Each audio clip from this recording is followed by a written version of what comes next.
আল্লাহ রাব্বুল আলামিন ঈমানদারদেরকে দুটি দৌলত এবং সম্পদ দিয়েছেন। তার একটি হলো ঈমান, অপরটি হলো আমল। ঈমান এটা হলো আমাদের বিশ্বাস, এই বিশ্বাস এবং ঈমান এটা হলো আমাদের মূলধন, আসল সম্পদ। আর এই সম্পদের পাশাপাশি আমাদের দ্বিতীয় সবচেয়ে মূল্যবান সম্পদ হলো আমাদের আমল, আমাদের ভালো কাজ। আমাদের ঈমান এবং আমাদের নেকামল এগুলো সব আমরা যখন আল্লাহর কাছে নিয়ে যাব, এর বিনিময়ে আল্লাহ তাআলা আমাদেরকে অনন্ত সময়কালের জান্নাত দিবেন।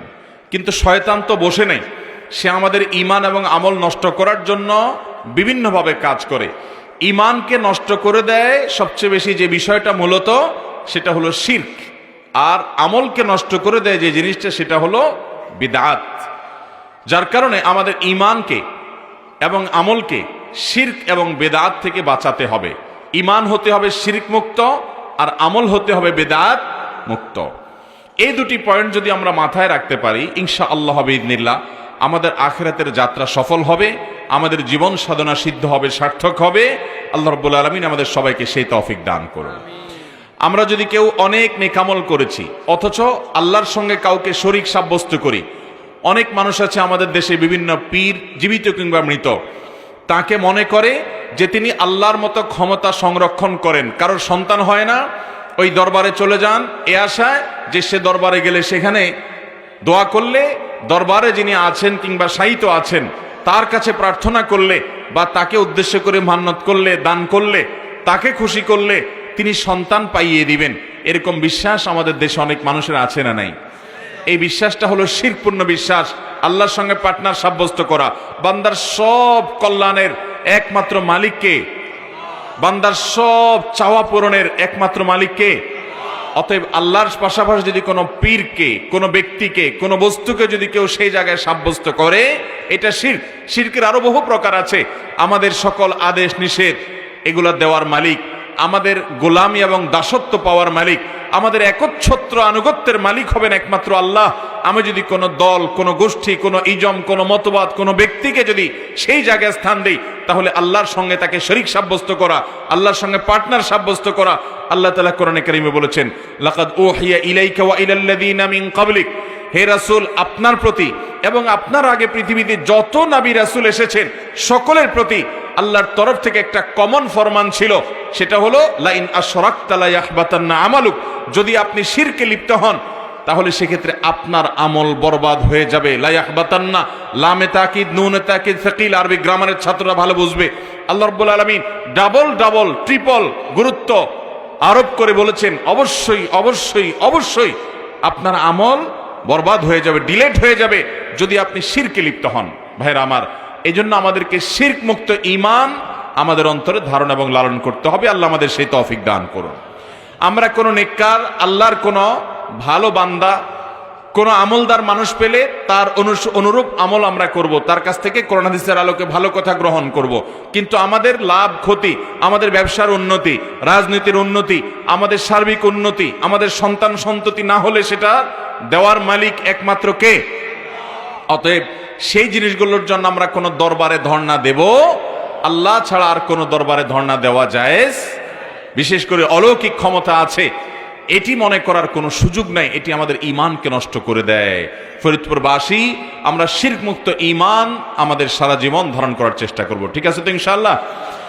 দ্বিতীয়ত, বিদআত মুক্ত আমল আমাদের থাকতে হবে। বিদআত মুক্ত আমল আমাদের থাকতে হবে। বিদআত মুক্ত আমল তখনই হবে যখন প্রতিটা আমল, প্রতিটা ভালো কাজ আমি করব, আল্লাহ রাব্বুল আলামিন এই আমলটা আমাদেরকে হাতে কলমে শেখাবার জন্য যে রাসূল পাঠিয়েছেন তার পদ্ধতি অনুসারে হবে, তার সুন্নাহ অনুসারে হবে। তখন আমরা বিদআত থেকে বাঁচতে পারবো। ঈমানদার সকল নেকামল করবে, সকল ভালো কাজ করবে কাকে দেখে দেখে? রাসূল করিম সাল্লাল্লাহু আলাইহি সাল্লামকে দেখে দেখে। এই জন্য নবী করিম সাল্লাল্লাহু আলাইহি সাল্লাম বলেছেন, মান আহদাসা ফি আমরিনা হাদা, আমাদের ধর্মের কাজের মধ্যে যে নতুন কিছু সৃষ্টি করবে, দুনিয়ার কাজে নতুন কিছু সৃষ্টি করা দোষের না। একসময় মানুষ কুপিবাতি, মোমবাতি, হারিকেন ইত্যাদি জ্বালাতো, এখন আমরা বৈদ্যুতিক লাইট জ্বালাই। এটা দোষণীয় না, এটা দুনিয়াবি বিষয়। যত কল্যাণ হবে, যত নতুনত্ব আসবে তত ভালো। কিন্তু নবীজি বলেছেন, মান আহদাসা ফি আমরিনা হাযা, আমাদের এই কাজে অর্থাৎ ধর্মের মধ্যে, ইসলামের মধ্যে যদি নতুন কিছু সৃষ্টি করে। নবী সাল্লাল্লাহু আলাইহি সাল্লাম জোহরের নামাজ 4 রাকাত দিয়ে গেছেন, কেউ যদি 5 রাকাত 6 রাকাত বানায়, তিনি যদি আমাদেরকে একটা আমল দিয়ে গেছেন, ফজর আগে 2 রাকাত সুন্নত দিয়ে গেছেন, কেউ যদি 4 রাকাত সুন্নত মনে করে, এরকম তিনি যত নির্দেশ দিয়ে গেছেন, তিনি যে পদ্ধতি দিয়ে গেছেন, কেউ যদি ভিন্ন পদ্ধতি আবিষ্কার করে, অর্থাৎ তার দেয়া পদ্ধতির মধ্যে কোনো হেরফের, সংযোজন কিংবা বিয়োজন যদি কেউ করে, নবী সাল্লাল্লাহু আলাইহি সাল্লাম বলেছেন ফাহুয়া রাদ্দুন, সেটা প্রত্যাখ্যানযোগ্য, সেটা প্রত্যাখ্যাত এবং সেটা বাতিল বলে গণ্য হবে। এই নতুন বিষয়গুলো ইবাদতের ক্ষেত্রে, ইসলামের ক্ষেত্রে নতুন বিষয়, যেগুলো কোরআন হাদিসে কোনো ভিত্তি নাই, যেগুলো কোরআন হাদিস থেকে প্রমাণিত নয়, এরকম বিষয় যদি কেউ যুক্ত করে, নবী সাল্লাল্লাহু আলাইহি সাল্লাম সাবধান করেছেন, ইয়্যাকুম ওয়া মুহদাসাতিল উমুর, তোমরা বিভিন্ন নতুন নতুন বিষয় ইসলামের মধ্যে যারা তৈরি করে, এগুলো থেকে তোমরা বেঁচে থাকবে। ফা ইন্না কুল্লা মুহদাসাতিন বিদআহ, কারণ ইসলামের নামে যে নতুন নতুন জিনিস তৈরি করা হয়, এগুলোর নাম বিদআত।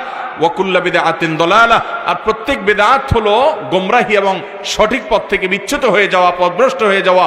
ওয়া কুল্লা দালালাতিন ফিন্নার, আর সকল বিচ্যুতি, সকল গোমরাহির ঠিকানা হলো জাহান্নাম। আল্লাহ আমাদেরকে বেঁচে থাকার তৌফিক দান করুন। আপনারা দেখবেন ইবাদতের মধ্যে বিভিন্ন রকমের বিদআত। নবী করিম সাল্লাল্লাহু আলাইহি সাল্লাম জিকির করেছেন না করেন নাই? এখন জিকির করতে করতে যদি আপনি ঢোল তবলা বাজান, তাহলে ঢোল তবলা এটা বাদ্যযন্ত্র, এর ব্যবহার শরীয়তে নিষিদ্ধ। কোরআনে কারীমের সূরা লুকমান আয়াত নম্বর 6, আরো বিভিন্ন আয়াত আপনি যদি খোলেন তাহলে সেখানে দেখতে পাবেন। এর বাইরে নবী সাল্লাল্লাহু আলাইহি সাল্লামের অসংখ্য হাদিস আছে। বুখারী যদি আপনি খোলেন, আপনি দেখতে পারবেন নবী করিম সাল্লাল্লাহু আলাইহি সাল্লাম বলেছেন, আমার উম্মত এক সময় 4টা জিনিসকে তারা হালাল মনে করবে, এর ভিতরে একটা হলো আল মাআজিফ, বাদ্যযন্ত্র। এটাকে মানুষ কোনো দোষের কিছু মনে করবে না, অথচ এটা আল্লাহ তাআলা হারাম করেছেন। এটার মাধ্যমে শয়তান মানুষের অন্তরের মধ্যে নেফাকের বীজ বপন করে, ঈমান আস্তে আস্তে ঠুনকো হয়ে যায়, দুর্বল হয়ে যায়, ঈমানের চেতনা নষ্ট হয়ে যায়, সে টেরও পায় না। এই জন্য এই সমস্ত নেশায় বুধ হওয়া মানুষ হেদায়েত পায়, কিন্তু তার পরিমাণ থাকে খুব কম, ভয়ঙ্কর একটা জায়গায় চলে যায়। এখন আপনি জিকির করছেন, জিকির করতে করতে আবার বাদ্যযন্ত্র ঢোল তবলার সাথে পিটাচ্ছেন, তাহলে এই জিকিরটা কি মুহাম্মদ সাল্লাল্লাহু আলাইহি ওয়াসাল্লাম বাতানো পদ্ধতি অনুযায়ী হলো? অথচ জিকির ইবাদত, কিন্তু সেটা মুহাম্মদ সাল্লাল্লাহু আলাইহি ওয়াসাল্লামের পদ্ধতি অনুযায়ী হয় নাই, তাহলে এটা বিদআত। এবং এই বিদআতের কারণে জিকির করে আপনি জান্নাত না বরং জাহান্নামে যাওয়ার কথা নবী সাল্লাল্লাহু আলাইহি ওয়াসাল্লামের হাদিসের আলোকে। ঠিক একইভাবে আপনি জিকির করার জন্য একটা বিশেষ রূপ দিলেন, সম্মিলিতভাবে নেচে কুদে লাফিয়ে লাফিয়ে বিভিন্ন রকমের গান টান বানিয়ে সেটাকে আপনি জিকির মনে করছেন এবং মন গড়া বিভিন্ন কথা বলছেন, সেখানে শিরকপূর্ণ কথা পর্যন্ত আছে। আপনি মনে করছেন যে আপনার তথাকথিত পীর বাবা, আপনি বিভিন্ন দরবারে যাচ্ছেন, সে দরবারওয়ালা, আপনি মনে করছেন তিনি অনেক ক্ষমতা রাখেন। অনেক ক্ষমতা যদি তিনি রাখতেন, তাহলে আপনার দেওয়া গরু, আপনার মান্নত করা ছাগল, আপনার দেওয়া আপনার হাঁস মুরগি, আপনার সেই দরবারে দেওয়া চাল ডাল টাকা পয়সা, এগুলো দিয়ে তার চলতে হতো না, তিনি নিজের অভাব নিজেই পূরণ করতে পারতেন। তিনি যেহেতু আপনার গরু ছাগল, আপনার চাল ডাল টাকা পয়সার মুখাপেক্ষী, বোঝা গেল তার হাতে আসলে কোনো ক্ষমতা, তিনি নিজের অভাবে নিজে দূর করতে পারেন না, আপনার অভাব কোত্থেকে দূর করবেন? এই জন্য আমাদেরকে কোরআনে কারীমের সূরা ফাতিহার এই আয়াত সব মনে রাখতে হবে, ইয়্যাকা না'বুদু ওয়া ইয়্যাকা, আল্লাহ তোমারই ইবাদত করি আর তোমারই সাহায্য। অতএব সাহায্য আমরা অলৌকিক সাহায্য চাইবো শুধু কার? আমি একটা কলম ভাইয়ের কাছে বললাম, আপনি দেন, আমি নিলাম, এটা লৌকিক সাহায্য, এটা তো দোষের কিছু নাই।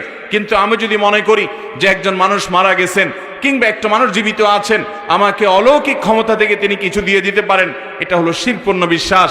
এই শিরকপূর্ণ বিশ্বাস আমাদেরকে খেয়ে ফেলছে, ঈমানগুলোকে শেষ করছে। আল্লাহ রাব্বুল আলামিন আমাদেরকে ঈমান বিধ্বংসী শিরক থেকে, আমল বিধ্বংসী বিদআত থেকে বেঁচে থাকার তৌফিক দান করুন। শিরক সম্পর্কে আল্লাহ বলেছেন, ইন্না শিরকা লাযুলমুন আযীম, শিরক এটা মহা অপরাধ। আল্লাহ রাব্বুল আলামিন বলেছেন যে ইন্নাল্লাহা লা ইয়াগফিরু আন ইউশরাকা বিহি ওয়া ইয়াগফিরু মা দুনা যালিকা লিমান ইয়াশা। আল্লাহর সঙ্গে শিরক করা হলে সেটা আল্লাহ মাফ করবেন না। অন্য গুনাহ যেগুলো এর চাইতে কম পর্যায়ের, সেটা আল্লাহ তাআলা যাকে ইচ্ছা তাকে মাফ করবেন। কেন শিরক এত বড় অপরাধ? এর কারণ হলো শিরকের মাধ্যমে মানবতার অপমান হয়। কার অপমান হয়? কিভাবে মানবতার অপমান হয়? মানুষকে আল্লাহ এত মর্যাদা দিয়েছেন যে মানুষ তার এই ললাট, তার এই কপাল, তার এই মাথা, তার এই শির নত করবে শুধুমাত্র সৃষ্টিকর্তার সামনে, আর কারোর সামনে নত করবে। মানুষ দাসত্ব করবে একমাত্র আল্লাহ রাব্বুল আলামিনের, আর কারোর দাসত্ব করবে না। মানুষ যদি আরেকজন মানুষের পূজা করে, মানুষ যদি আরেকজন মানুষের সেজদা করে, মানুষ যদি আরেকজন মানুষের ইবাদত করে, দাসত্ব করে, তাহলে যে মানুষটাকে ইবাদত করতে বলা হলো এটা তার জন্য অপমান। শুধু তার জন্য অপমান নয়, মানবতার অপমানই শুধু নয়, শিরকের অপরাধ আল্লাহ মাফ করবেন না, কারণ এটা স্বয়ং আল্লাহর শানে বেয়াদবি করার শামিল। আজকে যদি এই মজলিসে, ধরুন এই মজলিসে এই এলাকার ডিসি সাহেব আসবেন, ডিসি সাহেবের জন্য একটা চেয়ার রাখা হলো, তার জন্য একটা ফুলের মালা রাখা হলো, একটা ক্রেস্ট রাখা হলো, এগুলো দিয়ে তাকে সম্মান দেওয়া হবে, বসানো হবে। ঠিক একই মাহফিলে আরেকটা চেয়ার যদি রাখা হয় একই মাপের, আরো দুটি আরেকটি ফুলের মালা রাখা হয়, আরেকটি ক্রেস্ট রাখা হয়, সেখানে পাশাপাশি যদি এই এলাকার কোন একজন চৌকিদার ভাইকে রাখা হয়, তাহলে সেক্ষেত্রে ডিসি সাহেব তাকে যেভাবে সম্মাননা দেওয়া হলো, প্রটোকল দেওয়া হলো, একইভাবে যদি ওই চৌকিদার ভাইকে দেওয়া হয়, ডিসি সাহেব সম্মানিত বোধ করবেন না অসম্মানিত বোধ করবেন? অপমান বোধ করবেন কি করবেন না? কেন করবেন? কারণ ডিসি সাহেব জানেন যে চৌকিদার সাহেব তার অনেক পরের একজন কর্মচারী, তার অধীনে কাজ করছেন বা তার জেলাতে কাজ করছেন। তাহলে সেক্ষেত্রে এই ভদ্রলোক, তাকে সম্মান দেয়া হচ্ছে এত বেশি, একই সম্মান ডিসি সাহেবকে অফার করা হচ্ছে, এটা তার জন্য অপমানকর। এই জন্য আল্লাহ রাব্বুল আলামিনের কাছেও বান্দাকে, কোনো মানুষকে, আল্লাহর কোনো সৃষ্টিকে যদি সেজদা করে কেউ, তার কাছে যদি পুজো করে, তার কাছে যদি দোয়া নিবেদন করে, তার জন্য মান্নত করে, কোনো ইবাদত বন্দেগী তাকে উদ্দেশ্য করে নিবেদন করে, তাহলে সেটা আল্লাহর শানের খেলাফ। যে আল্লাহকে যা নিবেদন করা হচ্ছে, ডিসি সাহেবও মানুষ, ওই চৌকিদারও মানুষ, প্রধানমন্ত্রীকে যে প্রটোকল দেয়া হচ্ছে, যে মর্যাদা দেয়া হচ্ছে, প্রেসিডেন্টকে যে মর্যাদা দেয়া হচ্ছে, একই মর্যাদা যদি এলাকার চৌকিদার সাহেবকে, মেম্বার সাহেবকে দেওয়া হয়, অপমান বোধ করবেন তারা, মেহমানরা অপমান বোধ করবেন। অথচ তারা মানুষ, একজন উপরে আছেন একজন নিচে আছেন, এইটুকু মাত্র। আর সেখানে আহকামুল হাকিমিন, সৃষ্টিকর্তাকে যে ইবাদত নিবেদন করা হচ্ছে, সেটা যখন সৃষ্টিকর্তার ক্ষুদ্রাতি ক্ষুদ্র সৃষ্টিকে নিবেদন করা হয়, তখন সেটা সৃষ্টিকর্তার জন্য অপমানকর কিনা বলেন? এই জন্য হাদিসে আসছে, নবী করিম সাল্লাল্লাহু আলাইহি সাল্লাম বলেছেন, একটা আল্লাহর হক আছে আর একটা বান্দার হক আছে। আল্লাহর হক হলো বান্দা আল্লাহর ইবাদত করবে, আল্লাহর সঙ্গে আর কাউকে শরীক সাব্যস্ত করবে না, আল্লাহর সঙ্গে কোনো পার্টনার সাব্যস্ত করবে না, পিওর আল্লাহর জন্য শুধু দাসত্ব আর গোলামি নিবেদন করবে। এটা হলো আল্লাহর হক। যেহেতু আল্লাহই তাকে পালেন, আল্লাহই তাকে সৃষ্টি করেছেন, আল্লাহই তার রক্ষাকর্তা, আল্লাহই সবকিছু, এই জন্য শুধুমাত্র একচ্ছত্র আল্লাহর জন্য ইবাদত করা, এটা আল্লাহর হক। আর আল্লাহর এই হক যখন বান্দা আদায় করে, তখন বান্দার হক হয়ে যায় আল্লাহর কাছে, বান্দার পাওনা হয়ে যায় আল্লাহর কাছে, বান্দার অধিকার হয়ে যায় আল্লাহর কাছে। ওই বান্দাকে আল্লাহ তাআলা শাস্তি না দিয়ে বিনা শাস্তিতে জান্নাতে দেওয়া। অতএব আমরা শিরক মুক্ত ঈমান আনার চেষ্টা করব তো ইনশাআল্লাহ।